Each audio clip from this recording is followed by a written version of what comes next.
قصہ ایک صدقہ کرنے والے کا۔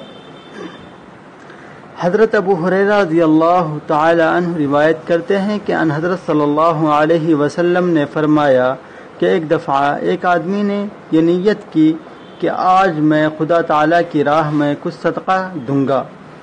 رات کے وقت کچھ پیسے لے کر وہ باہر نکلا تو ایک چور کو غریب آدمی سمجھ کر اس کے ہاتھ میں وہ پیسے رکھ دیے۔ جب صبح ہوئی تو کچھ لوگ تہمگوئیاں کرنے لگے کہ فلاں شخص نے آج رات ایک چور کو صدقہ دے دیا ہے۔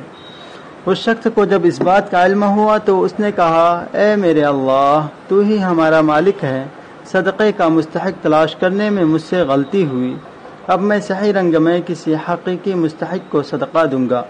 چنانچہ وہ اگلی رات صدقہ لے کر نکلا تو غلطی سے ایک بدکار عورت کو صدقہ دے دیا۔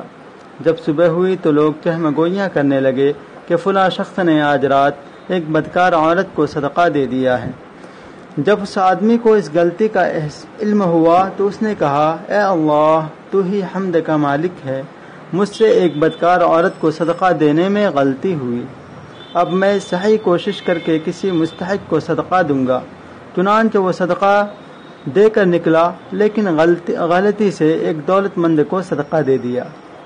جب صبح ہوئی تو چرچا ہونے لگا کہ فلاں شخص نے آج رات ایک دولت مند کو صدقہ دے دیا ہے۔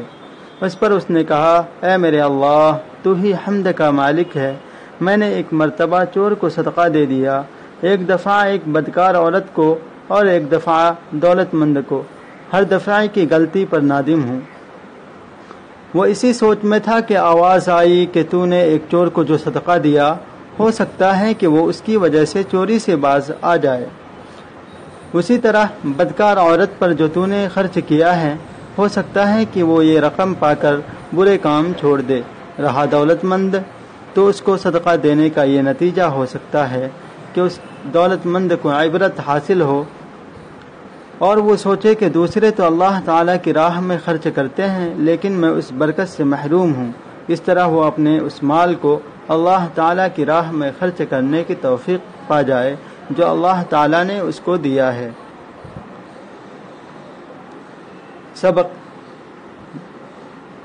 سامعین، اس قصے سے یا کہانی سے جو ہمیں سبق ملتی ہیں وہ یہ کہ ہمارے لیے یہ سبق ہے کہ اللہ تعالیٰ نیکی کو کبھی ضائع نہیں کرتا، خواہ وہ رائی کے دانے کے برابر ہی کیوں نہ ہو۔